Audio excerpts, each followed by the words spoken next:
Assalomu alaykum hammaga. Bugun 8-aprel 2025-yil. Xo'p, mana gortenziyamiz 8-apreldagi holati. Tashqi holatda ekilgan archalar.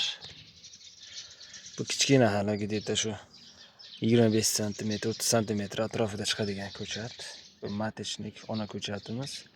Bular yaxshi rivojlanmay turadi. 10 litr suvga 10 gram nurel qo'shib sepgandim. Mana hozir. Mana qurt ko'ryapsizlarmi yaltiroq? Mana qurtlar. Mana. Keyin mana. Mana shu yerda ham bor mana. Bu ertaga yana ham ko'payadi. Tomirida mana shunaqa ham qurtlar bo'lishi mumkin. Agar kimdadir gullari yaxshi rivojlanmay turgan bo'lsa, mana shunaqa nurelda tomiriga qo'yishadi. Xo'p, mana buramda ham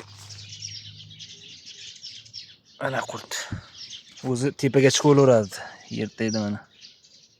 Havo yetmaydi bularga mana. Mana shuylarda ham mana qurt. Gortenziyalarimiz holati.